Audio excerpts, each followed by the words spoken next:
কবর খুঁড়ে মৃত নারীকে ধর্ষণ করে নারীর বেশ কেটে ও শরীরের চামড়া তুলে নিয়ে গেছে এক ধর্ষণকারী। কিন্তু এলাকার মানুষের উক্তি এটা কোনো মানুষের কাজ নয়, কোনো এক অশরীরী আত্মার কাজ। পত্রিকার প্রথম শিরোনামে এমন নিউজ প্রথমে চোখে পড়ল জোরার। শিরোনামটি দেখে জোরার শরীর কেঁপে উঠল, আগ্রহ বাড়ল পুরোপুরি ঘটনাটা জানার জন্য। ঘটনাটাই ঘটেছিল শহর থেকে প্রায় 200 কিলোমিটার দূরে আকিলপুর গ্রামে। ঘটনার তদন্তের জন্য এলাকার মানুষের কাছে তথ্য জানতে চাওয়া হয়েছিল, কেউ কিছু বলতে রাজি হচ্ছে না। এমন ঘটনা প্রায় ওই এলাকায় ঘটতেছে। পূর্বে যে এই ঘটনা সম্পর্কে কিছু বলতে চাইছে তার একটা না একটা ক্ষয়ক্ষতি হয়েছে। পুরো এলাকা ভয়ে একাকার। জোরার কৌতূহলটা বেড়েই গেল, কেন এই ঘটনাটি সম্পর্কে কেউ কিছু বলতে নারাজ। একজন অপরাধীর ভয়ে কেউ কিছু বলবে না, এটা তো মেনে নেওয়া যায় না। নিশ্চয়ই এর পিছনে কোনো রহস্য রয়েছে। জোরা সিদ্ধান্ত নিল শহরের বাইরে সেই আকিলপুর গ্রামে যাবে, এর রহস্য জানার চেষ্টা করবে। জোরা বিভিন্ন আত্মা ও রহস্যজনক ঘটনার উদ্ঘাটন করে থাকে। যেখানে কোনো রহস্যজনক ঘটনা ঘটে সেখানে জোরা গিয়ে হাজির এই রহস্য জানার জন্য। ছোট থেকে জোরার এর প্রতি একটি নেশা হয়ে দাঁড়িয়েছে বর্তমানে। পরদিন বাসায় জোরা তার আম্মুকে বলল বন্ধুর বাসায় বেড়াতে যাবে, আসতে কিছুদিন সময় লাগবে। জোরা আকিলপুর গ্রামে এসে একটি হোটেলে উঠল। ততটা উন্নত নয় হোটেলটি, চেনা জানা নেই কিছুই। কারোর সাথে পত্রিকার দেখা সেই ধর্ষণের সম্পর্কে আলোচনা করতে পারছে না। যদি কেউ কিছু প্রশ্ন করে তাহলে জোরা কি উত্তর দিবে।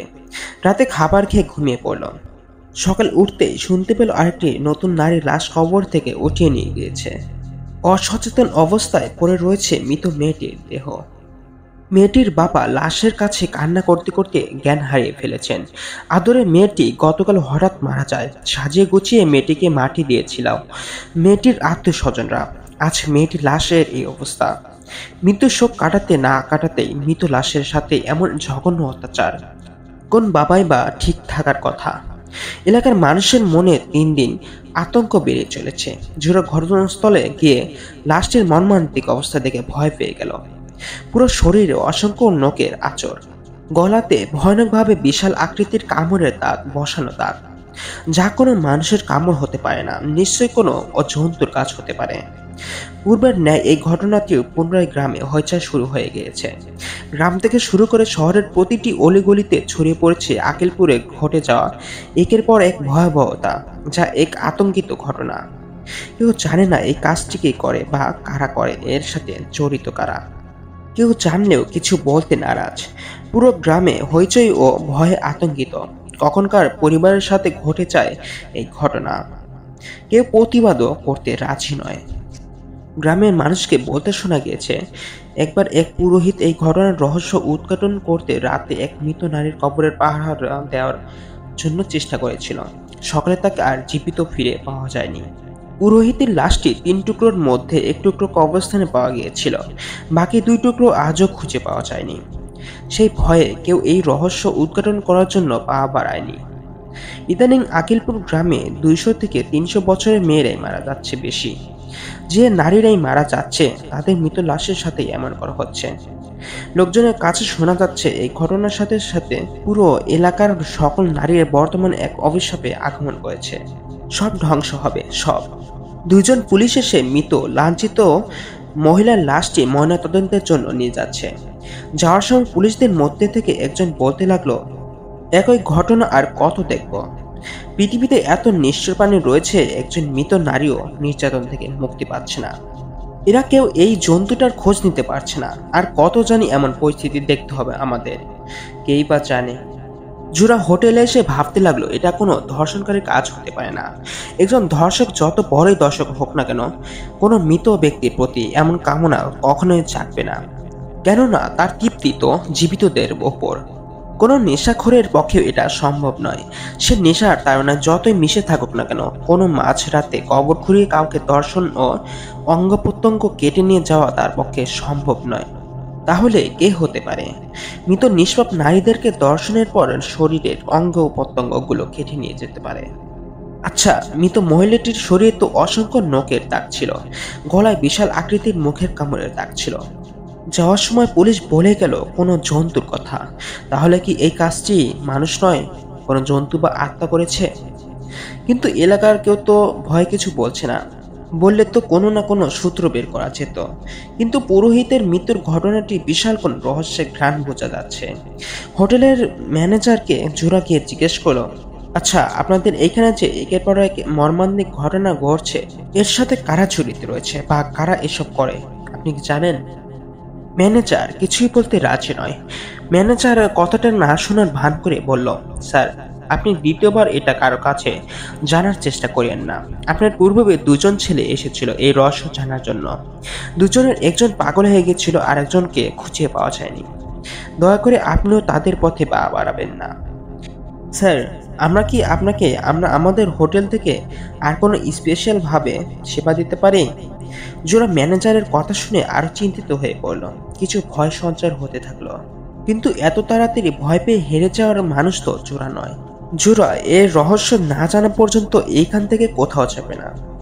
জোড়া রাতে গ্রামের অলিগলিতে হাঁটা শুরু করলো। হাঁটতে হাঁটতে জোড়া রাতের আধারে সে কবরস্থানের কাছে গিয়ে পৌঁছালো। যে মেয়েটির লাশের সাথে গতকাল নির্যাতন করা হয়েছিল, সেই কবরের পাশে কবরের চারপাশটা ঘুরে দেখতে লাগলো আর ভাবতে লাগলো, কি হতে পারে এটা? কেন এমন করছে এই গ্রামের মানুষের সাথে? তার উদ্দেশ্য কি? আর কেনই বা নিরহ লাশের প্রতি অত্যাচার করছে? খুবই কাছাকাছি কোথাও থেকে একটা গন্ধ ভেসে আসছে। মানুষ পচা গন্ধ হবে। চূড়া ভাবলো গোরস্থানের কোনো একটি কবর হয়তো যে কোনো ভাবে ফুটো হয়ে গিয়েছে, যার জন্য গন্ধ সেখান থেকে আসছে। কিছুক্ষণ পর জোড়ার পিছন থেকে হঠাৎ ধমকা বাতাস বইতে লাগলো। বাতাসটি স্বাভাবিক মনে হলো না। এই বাতাসটুকু জোড়ার পুরো শরীর প্রচন্ড ঠান্ডা হয়ে গেল। মনে হচ্ছে পুরো শরীর বরফে ঢেকে যাবে। চারপাশ থেকে প্রচুর ঝিঝি পোকার আওয়াজ আসতে লাগলো। একদল বাদুড় চারপাশ ঘোরাঘুরি করছে, মনে হচ্ছে কেউ তাদের তাড়াচ্ছে। বাদুড়গুলো গুনগুন করছে, গুনগুন আওয়াজ থেকে কিছু একটা ভয়ের অভ্যাস ভেসে আসছে। জোড়ার মনে মনে ভয় সৃষ্টি হতে লাগলো। জোড়া আর দেরি না করে বাসায় চলে আসলো। রাতে জোড়ার প্রচন্ড জ্বর আসে। ঘুমের স্বপ্ন দেখে দূর থেকে কালো ছায়া দাঁড়িয়ে বলছে, এর রহস্য জানতে চেও না মানব, তাহলে তোমার তার হাতে মৃত্যু হবে। যদি বেঁচে থাকতে চাও, এখান থেকে চলে যাও তাড়াতাড়ি। প্রচন্ড জ্বরের ভিতর এমন স্বপ্ন দেখে জোড়া অনেক ভয় পেয়ে যায়। আবার মনে মনে ভাবছে, ভয় পেলে তাকে চলবে না। সে যদি এখান থেকে চলে যায় তাহলে এর রহস্যের কথা কোনোদিনই তার জানা হবে না। এসেছে যেহেতু, এর রহস্য না জানা পর্যন্ত আপাতত বাসায় যাবে না। সকালে শুনতে পাওয়া যায় ওই গ্রামের এক 23 বছরের মেয়েকে তার বাবা ভয়ে অন্য গ্রামে এক আত্মীয়ের বাসাতে পাঠাতে চেয়েছিল।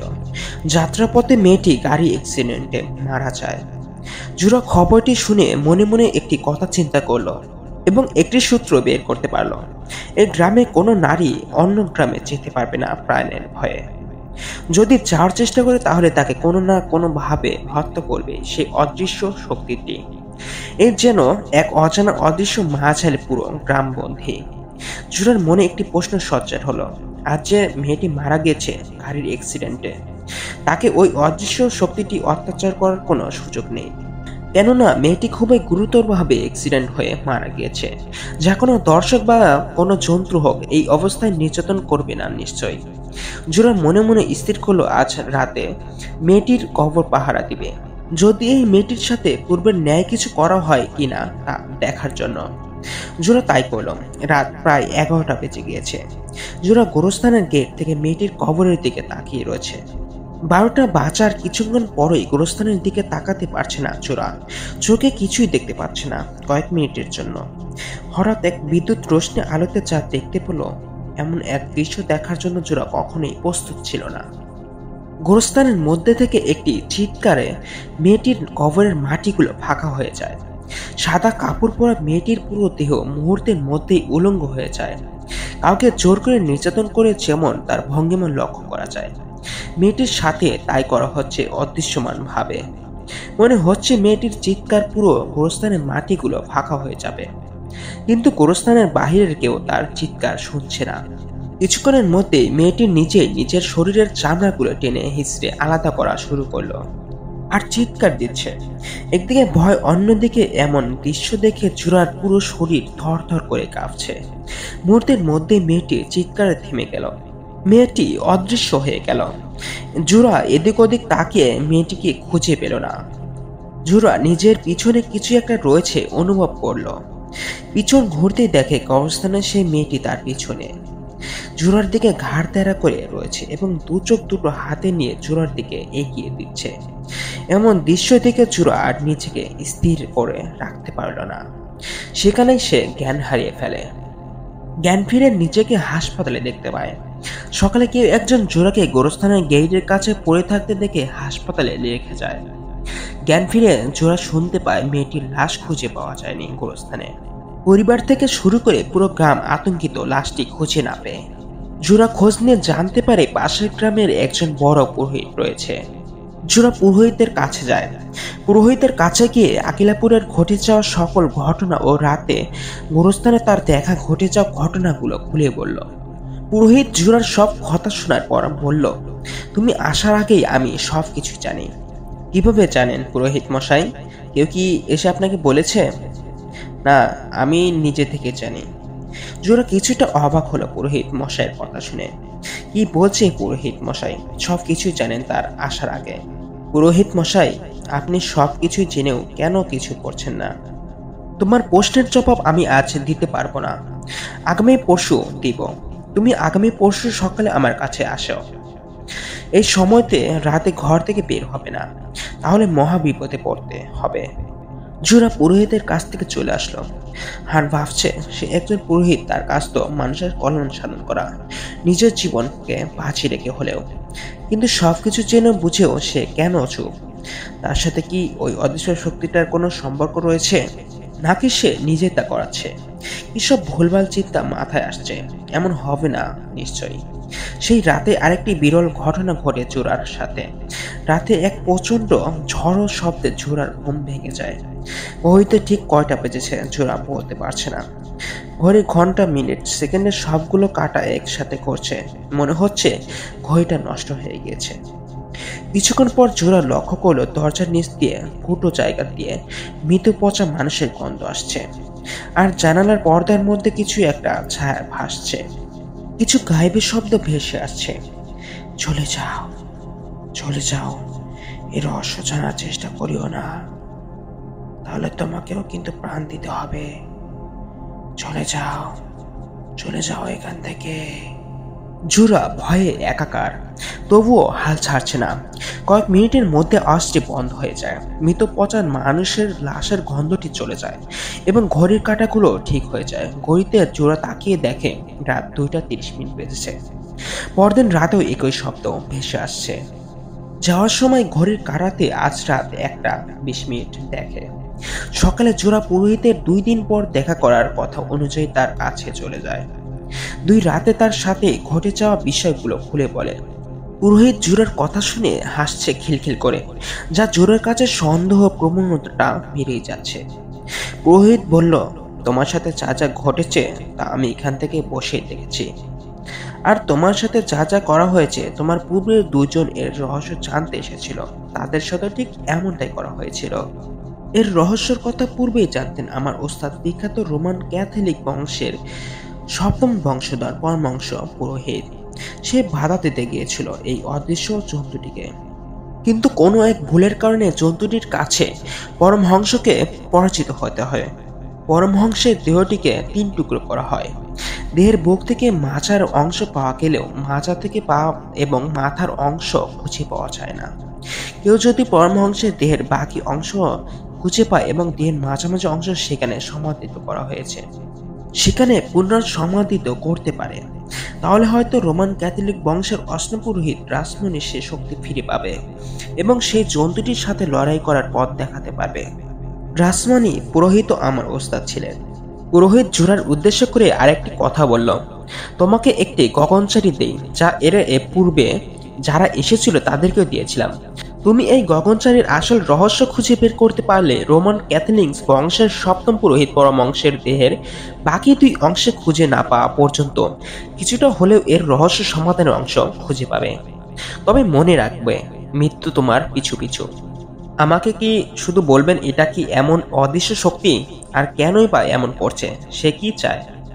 পুরোহিত কিছুই বলতে নারাজ, শুধু বলছে গগনচারীতেই এই রহস্যের সমাধান খুঁজে পাওয়া যাবে। 30 হয় যদি নির্বংশ, চোরি কোনো মলে নির্দোষে। 11 নারীর রক্ত চুষে তবেই কমবে এই রহস্য। রক্তের শোধ রক্তে নেবে, দোষ করেছে 3 পুরুষ।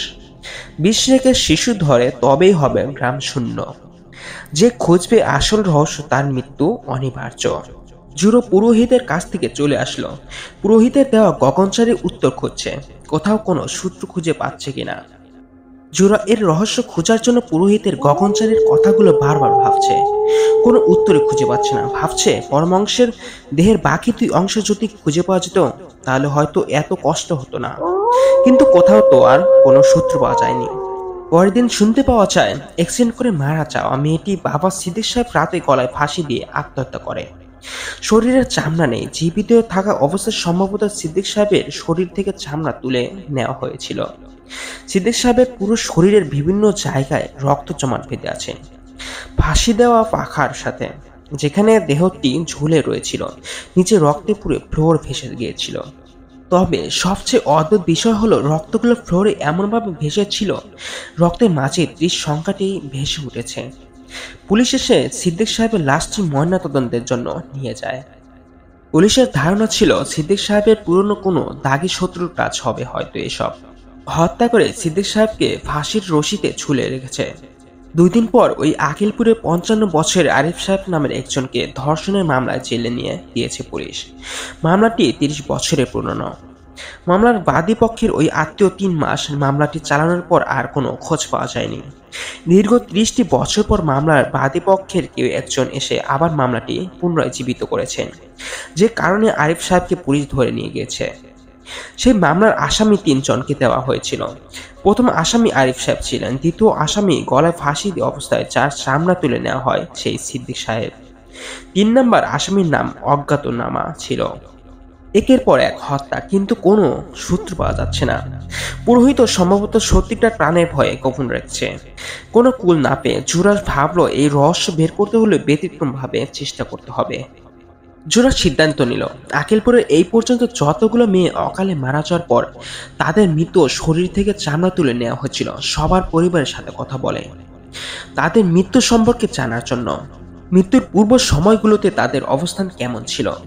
আকিলাপুরে যতটি মেয়ের সাথে এমন ঘটনা করা হয়েছিল, প্রথমে যে মেয়েটি মারা গিয়েছিল তার নাম ঈশিতা। ঈশিতা বয়সে 20 বছর ছিল। পরিবারের উক্তি ছিল ঈশিতা খুব সাধারণ একটা মেয়ে ছিল। কেন জানি মৃত্যুর 3 দিন পূর্ব থেকে ঈশিতার শরীরে বিভিন্ন পরিবর্তন দেখা দেয়। রাতে ঈশিতার রুমে কিছু একটা হাঁটার আওয়াজ অনুভব করত। সকালে উঠে পুরো শরীর ব্যথা অনুভব করত। বাড়ির চারপাশে মাঝরাতে একদল বাহাদুরের ঝাঁক আসত। বাহাদুরগুলো শুধু ডাকত, মাঝে মাঝে ভয় লেগে যেত বাহাদুরগুলোর আওয়াজ শুনে। ঈশিতার পরিবার এটাকে প্রথমত স্বাভাবিকভাবে নিয়েছিল, মনের কোনো ভুল হবে ভেবেছিল, আর বাহাদুর রাতে ডাকতেই পারে ভেবেছিল। ঈশিতার যে রাতে আত্মহত্যা করে মারা যায় দেয়ালে রক্ত দিয়ে 30টি সংখ্যা লেখা ছিল। এটা লিখে ঈশিতা কি বোঝাতে চেয়েছিল তার পরিবার আজও জানতে পারেনি। সবচেয়ে ভয়ঙ্কর বিষয় ছিল যে ঈশিতা চুরি দিয়ে নিজের অর্ধগলা নিজে কেটে আত্মহত্যা করেছিল। পোস্টমর্টম রিপোর্ট তাই বলেছিল। তাছাড়া ভেতর থেকে ঈশিতার রুমের দরজা নক করা ছিল। কারো পক্ষে সম্ভব ছিল না ভেতর থেকে ঈশিতাকে হত্যা করে পালিয়ে যাওয়ার। ঈশিতাকে মাটি দেওয়া হয়। পরদিন সকালে দেখে কবর খুঁড়িয়ে কেউ একজন ঈশিতার শরীরের চামড়া তুলে নিয়ে যায়, যা প্রথম আকিলাপুরে ঘটে। এলাকার মানুষ প্রথমত ডাকাতের কাজ হতে পারে ভেবেছিল, কিন্তু যখন দ্বিতীয়বার আকিলাপুরের শাহানা নামের একটি মেয়ের ছাদ থেকে ঝাঁপ দিয়ে আত্মহত্যা করা এবং তার মৃত লাশটির সাথে ঈশিতার ন্যায় করা হয়, তখন এই গ্রামের মানুষ ভাবছিল এটা কোনো ডাকাতের কাজ নয়, কোনো অদৃশ্য শক্তির কাজ। কোনো অপশক্তির ছায়া পড়েছে হয়তো আকিলাপুরে। এই এলাকায় এই পর্যন্ত 8টি মেয়ের অস্বাভাবিকভাবে অকাল মৃত্যু দেখা দেয়। মৃত মেয়েগুলোর সবাই অবিবাহিত ছিল। সবাই মৃত্যুর 3 দিন পূর্বে শরীরের অপরিবর্তন দেখা দিয়েছিল।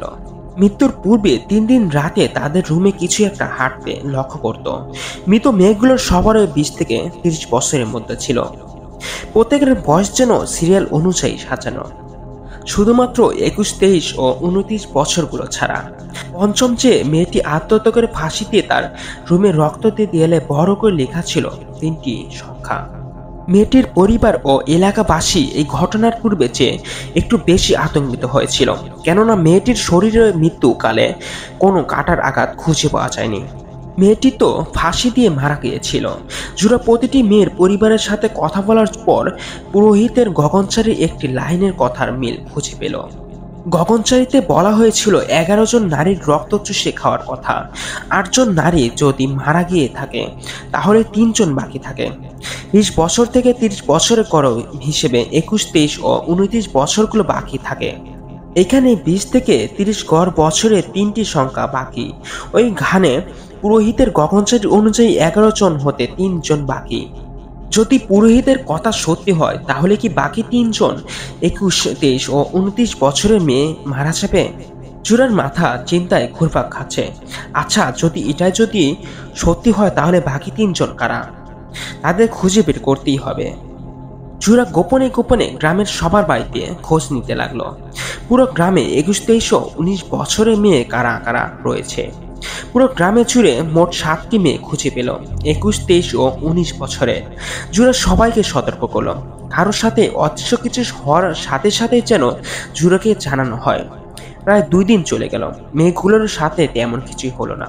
জুরার রাতে ঘুমের মধ্যে একটি শব্দ পেয়ে ঘুম ভেঙে যায়। দরজার নিচ দিয়ে ফুটো দিয়ে মৃত মানুষের ঘ্রাণ আসতে দেখে। জানালার উপরে কিছু একটার ছায়া রয়েছে বুঝতে পারে। জুরা ভয়ে ভয়ে কণ্ঠে চিৎকার দিয়ে জানতে চাইল, কে আপনি? কোনো উত্তর আসলো না।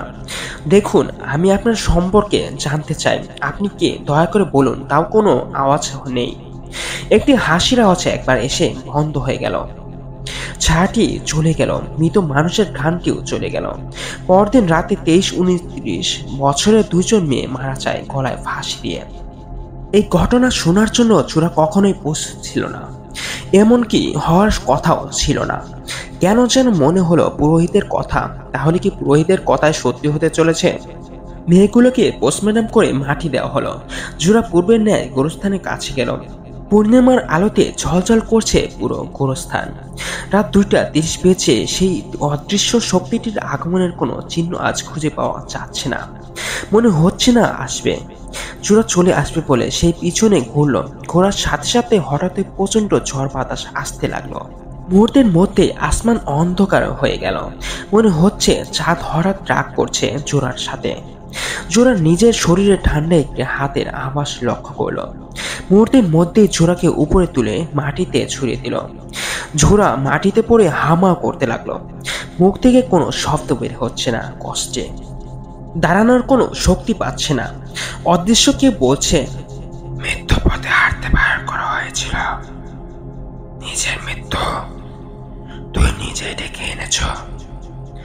তোমার মৃত্যু অতি নিকটে। জোরা বলল, আমি মৃত্যুর ভয় করছি না। মৃত্যুর পূর্বে জানার খুব ইচ্ছে, তুমি কে? আর কেনই বা এইসব নিরীহ মানুষদের সাথে এমন করছো? তোমার কি লাভ এদেরকে হত্যা করে? জোরার কথাগুলো শুনে অদৃশ্য শক্তিটি শুধুই হাসছে। কোনো প্রশ্নের উত্তর আসেনি এবং জোরাকে পুনরায় উপরে তুলে মাটিতে ফেলে দেওয়া হয়। জোরা জ্ঞান হারিয়ে ফেলে। জ্ঞান ফিরে একটি হাসপাতালে দেখতে পায় এবং শুনতে পায় এই 2 মেয়েগুলোর লাশের সাথেও পূর্বের ন্যায় করা হয়েছিল। সুস্থ হয়ে বাসায় ফিরে আসে। হঠাৎ 2 দিন পর আকিলাপুরে হইচই পড়ে গিয়েছে। 4 থেকে 10 বছরের 11 একটি কন্যা শিশু গলায় ফাঁসি দিয়ে আত্মহত্যা করেছে, যা বিশ্বাসের অযোগ্য। শিশুরা কিভাবে গলায় ফাঁস দিবে? ফাঁসি দেওয়ার শব্দটাই তো কেউ বুঝে না।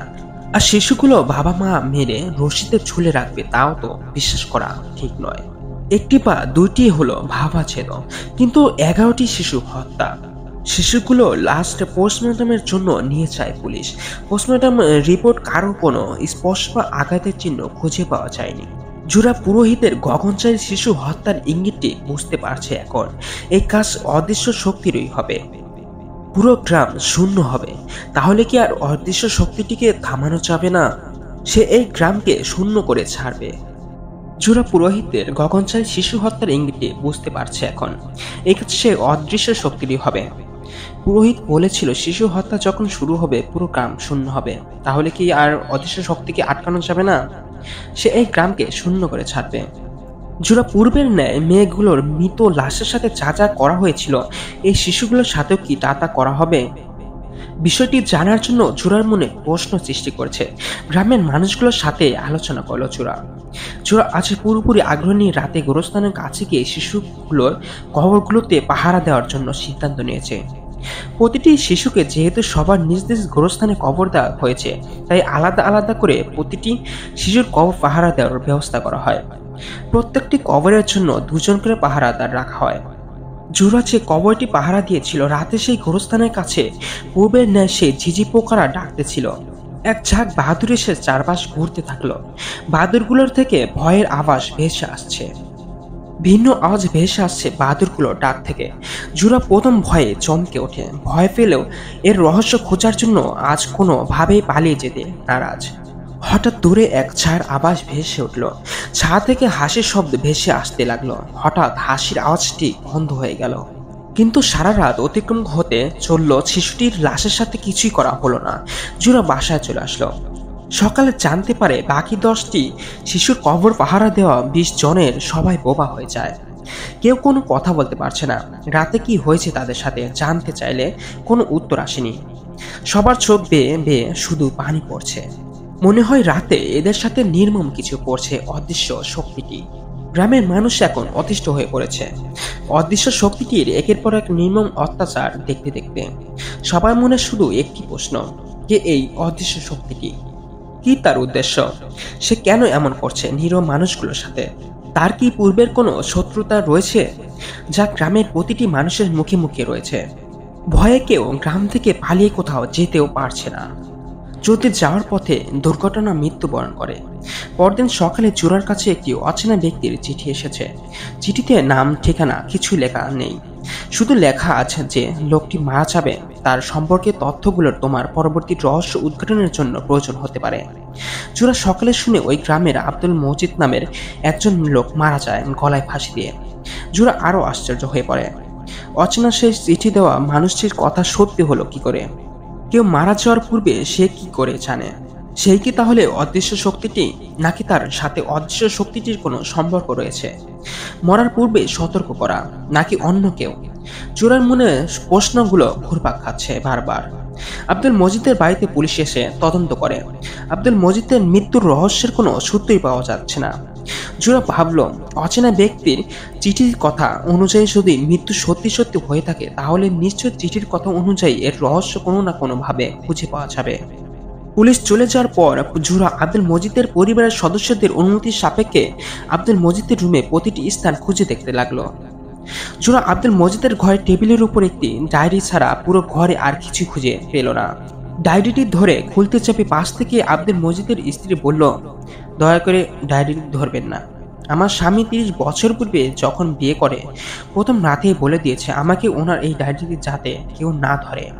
এই ডায়েরিতে আব্দুল মজিদের ব্যক্তিগত অনেক স্মৃতি জড়িয়ে রয়েছে। জোরার মনে কিছু সন্দেহজনক বিষয়টি মনে হলেও কারো ব্যক্তিগত ডায়েরি পড়া উচিত নয়। কিন্তু চিঠির কথা অনুযায়ী তো আব্দুল মজিদের বাড়িতে এই ছাড়া কোনো সূত্র পাওয়া গেল না।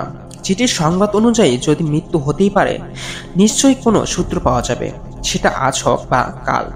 আব্দুল মজিদের মৃত্যুর একদিন পর হতে না হতেই ধর্ষণের মামলায় জেলে থাকা আরিফ সাহেবের মৃত্যুর খবর শোনা যায়। আরিফ সাহেবের দেহ থেকে গলা কেটে 2 খণ্ড করে 2 পাশে রশি দিয়ে ঝুলিয়ে রাখা হয়। মাথার অংশটি মাটিতে পড়ে রয়েছে। আরিফ সাহেবকে যে রুমে রাখা হয় ওই রুমে কোনো রশিই ছিল না, কিন্তু রশি দিয়ে আব্দুল মজিদের পা ঝুলানো হয়। মেঝেতে রক্ত দিয়ে তলিয়ে আছে। রক্তের মাঝখানে সুন্দর একটি সংখ্যা রয়েছে, 30। এই ঘটনায় পুরো জেলখানায় আলোচিত হয়ে পড়ে। জোরার মনে আব্দুল মজিদের মৃত্যুর পর দিন দিন ভয় আতঙ্কই বেড়েই চলেছে। জোরা এই পর্যন্ত পুরোহিতের গগনচারীর কথাগুলোর প্রায় অনেক জায়গায় মিল খুঁজে পাচ্ছে। যদি শেষ চরণটি সত্যি হয়ে থাকে, তাহলে কি জোরার মৃত্যু অনিবার্য অদৃশ্য শক্তিটির হাতে? পরের দিন খবর আসে সেই পুরোহিত আত্মহত্যা করছেন। পুরোহিতের মৃত্যুর খবরটি অবিশ্বাস্য একটি ঘটনা। জোরা ভাবছে, পুরোহিতের গগনচারী দেওয়াটি রহস্যের ধার প্রান্ত তাকে পৌঁছে দিবে, যে কারণে পুরোহিতকে ছাড় দিল না অদৃশ্য শক্তিটি, নাকি এর ভিন্ন কোনো রহস্য ছিল। পুরোহিতের মৃত্যুর পর জোরা এই অদৃশ্য শক্তিটির রহস্য খোঁজার হাল ছেড়ে দিয়েছে। যেখানে যায় শুধু মনে ভয়ের সঞ্চার দেখা দেয়, যেন মনকে স্থির করতে পারছে না। এক এক করে 10টি মেয়েকে হত্যা, 11 জন শিশুকে এই রাতে হত্যা। আরিফ সাহেব আব্দুল মজিদ ও আরিফ সাহেবের মৃত্যু হয়। কোনোভাবেই অদৃশ্য শক্তিটির হাত থেকে কাউকে বাঁচানো যাচ্ছে না। যদি অদৃশ্য শক্তির হাতে জোড়ার মৃত্যু হয়, ভয় তো পুরো গ্রামে অসহায় মানুষগুলোর জন্য। কোনোভাবে যদি পরমাংশের দেহের বাকি 2 অংশ খুঁজে পাওয়া যেত, তাহলে হয়তো এর রহস্য জানা যেত। 11 জন নারীর মধ্যে 20 থেকে 30 বছরের গড় সিরিয়ালের একমাত্র 21 বছরের নিহা মেয়েটির ইদানিং শরীরের কিছু একটা পরিবর্তন লক্ষ্য করা যাচ্ছে। নিহা পরিবারের সবার সাথে কথা বলা বন্ধ করে দিয়েছে, সারাক্ষণ চুপচাপ থাকে। কেউ কিছু জিজ্ঞেস করলে উত্তর দেয়, তাছাড়া সারাক্ষণ চুপ থাকে। নিহার শরীর দিন দিন কালো বর্ণের হয়ে যাচ্ছে। নিহা অসুস্থ হয়ে পড়েছে। নিহাকে হাসপাতালে নেওয়া হয়। ডাক্তাররা সব পরীক্ষা নিরীক্ষা করে দেখতে পায় নিহা মা হতে চলেছে। নিহার পেটে একটি শিশু রয়েছে। ডাক্তাররা পরীক্ষা করে জানতে পারলো বাচ্চাটি মানুষ আকৃতি নয়, কিছু একটা প্রাণীর ন্যায় আকৃতির। ডাক্তারের কথাগুলো জোকস মনে হবে সবার কাছেই, কেননা নিহা তো অবিবাহিত, তার পেটে বাচ্চা আসবে কি করে। ডাক্তার কিছুক্ষণ চুপ করে থেকে নিহার পরিবারকে বলল পরের সপ্তাহে আবার আসতে। তারা পুনরায় পরীক্ষা করে দেখবে আসলে কি রিপোর্ট সমস্যা নাকি সত্যি সত্যি নিহার পেটে বাচ্চা রয়েছে। ঘটনাটির 2 দিন যেতে না যেতে আকিলাপুরে 22, 23, 24 ও 25 বছরের অবিবাহিত 4টি মেয়ের পেটে বাচ্চা রয়েছে জানা যায়। সবার পেটের বাচ্চাগুলো দেখতে কোনো এক প্রাণীর আকৃতির ন্যায়, যার ফলে পুরো এলাকায় আতঙ্কিত। এর রহস্য সমাধান কোথায় রয়েছে কেউ জানেই না। রাতে জোরার কিছু শব্দের আওয়াজে ঘুম ভেঙে যায়। ঘুম থেকে উঠে দেখে রুমের সকল কিছু অগোছালোভাবে পড়ে রয়েছে। বাইরে প্রচুর বাদুড় ডাকছে। বারান্দায় দরজার ফাঁকা অংশ থেকে মৃত মানুষের ঘ্রাণ ভেসে আসছে। কেউ জোরার শরীরে হাত রেখেছে। জোরা অনুভব করলো হাতটি একদম শীতল অনুভব হচ্ছে। অদৃশ্য শক্তিটির গায়েবী হাসির আওয়াজ আসছে। জোরা বুঝতে পারে অদৃশ্য শক্তিটির আগমন হয়তো হয়েছে। অদৃশ্য শক্তিটি বলছে, নিজের মৃত্যু নিজে ডেকে এনেছ, তোমার শাস্তি তোমাকেই পেতে হবে। মৃত্যু তোমার অনিবার্য। জোরা বুঝতে পারে আজ হয়তো আমার শেষ দিন। সেই আর অদৃশ্য শক্তিটির হাত থেকে রক্ষা পাবে না। ভয়ে জোরা থরথর করে কাঁপছে। হঠাৎ জোরাকে উপরে তুলে নিচে ফেলে দেওয়া হয়। জোরার দেহ থেকে আত্মাটিকে আলাদা করা হয়। জোরার দেহটি একটি বন্ধ করে আবদ্ধ করে রাখে অদৃশ্য শক্তিটি। জোরার আত্মাটি বোতল বন্দি করা হয়। অতএব গোরস্থানের মাটি খুঁড়ে চাপা দিয়ে দেওয়া হয়। 2 দিন জোরার দরজা না খোলার সন্দেহে হোটেলের ম্যানেজার ও অন্যান্য কর্মকর্তারা দরজা ভেঙে ঢুকে যায়। রুমে জোরাকে দেখতে পায়নি। এই ঘটনা এলাকায় আরো দ্রুত ছড়িয়ে পড়ে। শহর থেকে আসা জোরাকে খুঁজে পাওয়া যাচ্ছে না। এই রুমের ভেতরে থেকে দরজা নক করা ছিল, যেহেতু এলাকার মানুষের ধারণার অদৃশ্য শক্তিটি জোরাকে হত্যা করে কোথায় নিয়ে দেহটি ফেলে দিয়েছে। এরপরই আগমন ঘটল রোমান ক্যাথলিক বংশের 8ম পুরোহিত রাসমনির। রাসমনির রোম নগরীর এক বড় একজন পুরোহিত। রাসমনির পরমাংশের মৃত্যুর পূর্ব থেকে অপশক্তি, অদৃশ্য শক্তি, কালো জাদু সম্পর্কে ধারণা নিয়েছেন। আকিলাপুরের একের পর এক ভয়াবহতার সম্পর্কে পুরোহিত মৃত্যুর পূর্ব রাসমনিকে সকল ঘটনা বলে গিয়েছেন, যার সুবাদে আকিলাপুরের রাসমনির আগমন। মৃত আব্দুল মজিদের ডায়েরিতে এমন কিছু তথ্য রয়েছে যা পুরোহিত আত্মহত্যার পূর্বে রাসমনির কাছে বলে গিয়েছে। ডায়েরিতে 30 বছর পূর্বে একটি ঘটনা উল্লেখ করা আছে। আকিলাপুরে জরি নামে 20 বছরের একজন সুন্দরী নারী ছিল। জরি এতিম ছিল। ছোট থাকতে জরির বাবা মা দুজনে গাড়ি অ্যাক্সিডেন্টে মারা যায়। জরির চাচার কাছে বেড়ে ওঠে। চাচা দিনমজুরি ছিলেন। জরির চাচার কোনো সন্তান ছিল না। জরির চাচা জরিকে সন্তানের মতো লালন পালন করেছে। চাচার অভাবের ফ্যামিলিতে জরি পড়াশোনার পাশাপাশি অন্যের বাড়িতে জিএর কাজ করতেন। ফেরার সময় প্রায় রাত হতো।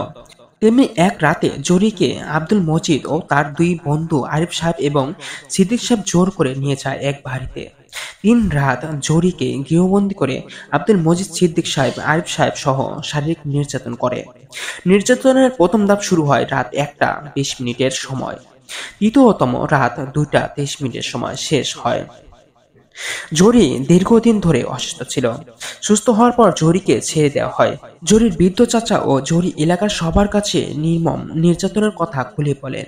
গ্রাম্য সালিশ ডাকেন। আব্দুল মজিদ, আরিফ সাহেব ও সিদ্দিক সাহেব অধিক ক্ষমাশীল ব্যক্তি হওয়ার কারণে গ্রামের সবাই তাদের কথায় বিশ্বাস করে এবং জরিকে মৃত্যু অপবাদ দেওয়ার কারণে 30টা চাবুক দিয়ে আঘাত করে। জরিকে আকিলাপুর গ্রাম ছাড়া করা হয়। জরি আর কোনো দিনই আকিলাপুরে ফিরে আসেনি। ডায়েরিতে এই ছাড়া আর কিছুই লেখা ছিল না। পুরোহিত রাসমণিকে বলে গিয়েছে আব্দুল মজিদ সাহেব, আরিফ সাহেব ও সিদ্দিক সাহেবের হাতে জড়ি নির্যাতন অপমানের বদলা নিতে আকিলাপুরে ফিরে এসেছে। আব্দুল মজিদ, আরিফ সাহেব, সিদ্দিক সাহেবকে হত্যা করেছে।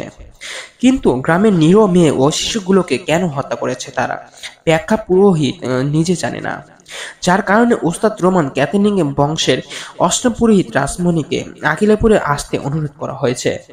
রাসমণি জানতে পারেন তার বংশধর পরমাংশের মৃত্যু ঘটনা সম্পর্কে। পরমাংশ অদৃশ্য শক্তিটির সম্পর্কে জানার পূর্বেই পরমাংশকে হত্যা করা হয়। পরমাংশ ধ্যানে মগ্ন ও মন্ত্র পড়া ছাড়া আর অদৃশ্য শক্তিকে বন্দী করতে চেয়েছিল।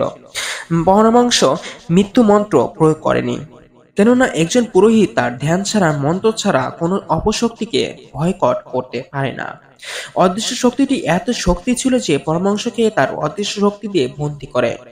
দেহটাকে 3টি টুকরো করে গোরস্থানের কাছে দেহের মধ্যম অংশ রেখে যায়। বাকি 2 অংশের খোঁজ কেউ বলতে পারবে না। রাসমণি অদৃশ্য শক্তিটাকে ডাকার জন্য 2 রাত 2 দিন গোরস্থানের পাশে বসে ধ্যানমগ্ন হন। দ্বিতীয় রাত প্রায় 2:30। গোরস্থানের চারপাশে মাটিগুলো থরথর করে কাঁপছে। চারদিকে প্রচুর ধমকা হাওয়া বইছে, ঝিঝি পোকা ডাকছে। এক চাক বাহাদুর গোরস্থানের এপাশ থেকে ওপাশ ছোটাছুটি করছে। বাহাদুরগুলার কণ্ঠের আওয়াজে ভয়ের ছাপ ভেসে আসছে। ধ্যান থেকে রাসমণি একটুও অমনোযোগী হয়নি। রাসমণি শুধু অদৃশ্য শক্তিটির আগমনের পথে। হঠাৎ দূর থেকে এক ছাড় আভাস ভেসে আসে। রাসমণি বুঝতে পারে অদৃশ্য শক্তিটির আগমন। খুবই রাগান্বিত কণ্ঠে ছায়া থেকে শব্দ আসছে। আমাকে কেন ডেকেছ? এর পরিণাম তোমাকে দিতেই হবে। রাসমণি অদৃশ্য শক্তিটার কথা শুনে ভয় পায়নি, বরং রাসমণি বলছে, আজ তোমাকে তোমার কর্মকাণ্ডের জন্য ডাকা হয়েছে। তোমার তো বদলা হয়ে গিয়েছে, এরপরও তুমি কেন এমন করছো? রাসমণির কথা শুনে অদৃশ্য শক্তিটি হাসছে শুধু। বদলা নাও মানে? আমি তো পাপের শাস্তি দিচ্ছি। তুমি এবার বন্ধ করো সবকিছু। তুমি তোমার গন্তব্য ফিরে যাও। মৃত্যুর পর কোনো আত্মা যদি বদলা নিতে দুনিয়া আসে, সে বদলা নেওয়ার পরে ফিরে যায়। তোমার তো বদলা নেওয়া হয়েছে, তুমি ফিরে যাও। জরির নির্যাতন অত্যাচারে পাপের বদলা নেওয়া হয়েছে মাত্র। আমার প্রভুর হুকুম তো এখনো শেষ হয়নি বলেই হাসতে হাসতে অদৃশ্য শক্তিটি চলে গিয়েছে। রাসমণি চিন্তিত, অদৃশ্য শক্তিটি কি বোঝাতে চেয়েছে? এর রহস্য খুঁজে বের করতে হলে রাসমণিকে আগে জোড়ার আত্মাকে ফিরে আনতে হবে, তাহলেই সবকিছু জানা যাবে। আকিলাপুরে আগমনের পর পুরোহিতের কাছে জোড়া যখন গিয়েছিল, পুরোহিত বুঝতে পারেন জোড়ার ভেতর অনেক সাহস রয়েছে। সেই পারবে অদৃশ্য শক্তিটার হাত থেকে সবাইকে মুক্ত করতে। পুরোহিতের মৃত্যুর সময় কখন হবে সে পূর্বেই জানতে পারে। তার পূর্বেই পুরোহিত জোড়াকে না জানিয়ে মন্ত্র প্রয়োগ করে জোড়ার শরীরে 30 বছরের অভিজ্ঞতাশীল একটি আত্মা সঞ্চার করে দেয়। আত্মাটি পুরোপুরি শক্তি পেতে 30 দিন সময় লাগবে। 30 দিন পূর্ণ হতে 2 দিন বাকি। এই আত্মাটার কারণে অদৃশ্য শক্তিটি জোড়াকে হত্যা করতে পারেনি পরমাংশ ও অন্যান্যদের মতো, যার ফলে অদৃশ্য শক্তিটি জোড়ার আত্মাকে দেহ থেকে আলাদা করে গোরস্থানের মাটি খুঁড়ে চাপা দিয়ে রাখে। রাসমণি জোড়ার দেহ থেকে আত্মা সঞ্চার করেন মৃত্যুর মন্ত্র প্রয়োগ করে। জোড়া পুনরাজীবিত হয়ে ফিরে আসে, কিন্তু মন্ত্র প্রয়োগের পর রাসমণি মৃত্যুবরণ করেন। কেননা রাসমণি এমন এক মন্ত্র শিখিয়েছিলেন যা প্রয়োগ করলে কালো জাদুর শয়তান বিভিন্ন অপশক্তির হাতে মানুষের বন্দী থাকা আত্মা মুক্তি লাভ করে। যদি কোনো যাজক, পুরোহিত ও মন্ত্র প্রয়োগ করে কোনো মানুষের আত্মা থেকে সঞ্চার করে জীবিত করে তোলে, তাকে সাথে সাথে স্বেচ্ছায় মৃত্যু পথ বেছে নিতে হবে। এই মৃত্যু মন্ত্র একমাত্র বিশেষ প্রয়োজনে একটা পৃথিবীর দেশ বা গ্রামের মানুষের কল্যাণ স্বার্থে করে থাকেন। সৃষ্টির পর থেকে পৃথিবীতে মানুষের চেয়ে শয়তানের শক্তি বেশি হওয়ার কারণে কোনো এলাকার পাপিষ্ঠ দূর করতে কোনো শুভাকাঙ্ক্ষী স্বেচ্ছায় তার জীবনটি দান করা হয় মৃত্যু মন্ত্রের দ্বারা। জীবন দান করা ব্যক্তিটা এর ফলে স্বর্গের শান্তির পথ সুগম্য করে তোলে। এতে সৃষ্টিকর্তা খুশি হন। আকিলাপুরের একের পর এক নির্মম ঘটনা জুড়ার আত্মাবন্দী সকল ঘটনা সম্পর্কে পুরোহিত রাসমণিকে বলে গিয়েছে। সবকিছু চিন্তা করে প্রভুর খুশিতে স্বেচ্ছায় নিজের জীবন দান করার সিদ্ধান্ত নিয়েই রাসমণি মৃত্যু মন্ত্রটা শিখিয়েছেন। অদৃশ্য শক্তিটা যত শক্তিশালী হোক, জোড়ার দেহে প্রাণ সঞ্চার হওয়ার পর এর সমাধান হবে। 2 দিন পর জোড়ার দেহতে 30 বছরের অভিজ্ঞতাশীল আত্মাটি সঞ্চার করা হয়। পুরোপুরি শক্তি ফিরে পায়। জোড়া জানতে পারে অদৃশ্য শক্তিটির রহস্য সম্পর্কে। জরিকে আকিলাপুর থেকে তাড়িয়ে দেওয়ার পর জরি একটি জঙ্গলে চলে যায়। জঙ্গলের ভেতরে একটি ঘর দেখতে পায়। অনুমতি ছাড়াই ঘরটিতে ঢুকে পড়ে। ঘরটাতে এক শয়তানের পূজারী পুরোহিতের দেখা পায়। সে সব সময় শয়তানের পূজা করে, যার কাজ শয়তানের উপাসনা করে শয়তানকে খুশি রাখা। জরি ঢোকার পর আর ঘরটি থেকে বের হতে পারে না। শয়তানের উপাসনা করা পুরোহিত জোর করে জরির শরীরে শয়তানি মন্ত্র প্রয়োগ করে। জরিকে শয়তানের উপাসনা করার নির্দেশ দেওয়া হয়। শয়তানের উপাসনা করার পর নির্যাতনের জরির দেহে সে অবৈধ সন্তান জন্ম নিয়েছিল তা ভূপিষ্ঠ হয়ে শয়তানের সন্তানে রূপান্তর হয়। কিছুদিন পর শয়তান পূজারী পুরোহিত মৃত্যুবরণ করেন। মৃত্যুর পূর্বে বলা যায় জন্ম নেওয়া শয়তানের সন্তানটা জন্মের ৩০ বছর পর শয়তান থেকে কালো জাদুকর শয়তানে রূপান্তর হবে। ৩০ বছর পর কালো জাদুকর শয়তানটি জরিকে বিবাহ করবে। তাদের ঘরে ৫টি শক্তিশালী কালো জাদুকর শয়তান জন্ম নেবে। জরি ও কালো জাদুকর শয়তান মারা যাবে।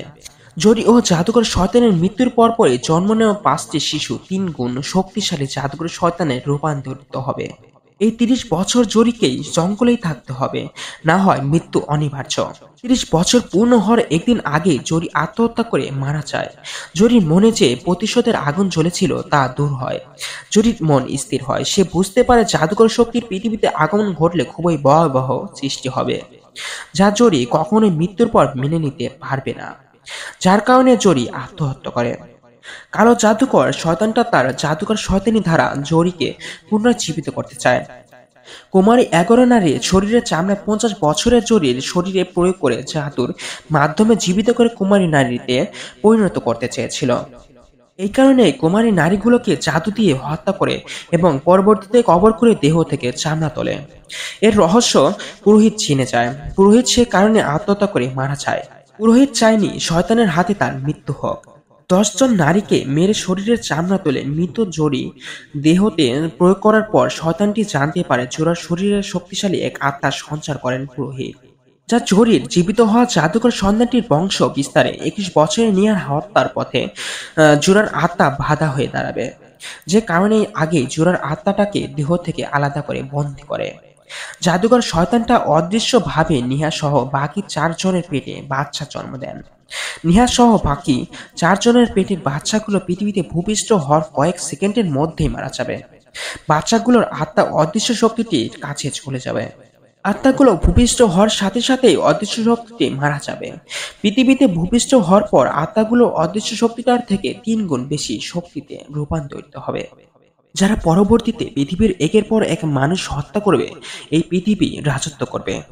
বাচ্চাগুলো পৃথিবীতে আসার আগে বাধা দিতে হবে। যদি বাধা দেওয়া না হয় তাহলে এরাই পরবর্তী পৃথিবী ধ্বংসকারী। নিহা সহ বাকি 4 জন মেয়ে যদি গ্রামের সাধারণ মানুষগুলোর চিন্তা করে নিজের জীবনকে নিজে হত্যা করে, তাহলে এদের মৃত্যুর সাথে সাথে বাচ্চাগুলোর মৃত্যু হবে। কালো জাদুকর শয়তানটাও মারা যাবে। গ্রামের মানুষের কল্যাণার্থে নিহা সহ বাকি 4 জন মেয়ে আত্মহত্যা করে মারা যায়। তাদের মৃত্যুর সাথে সাথে জাদুকরী শয়তানটিও মারা যায়। এরপর থেকে আকিলাপুর গ্রামে শান্তি ফিরে আসে।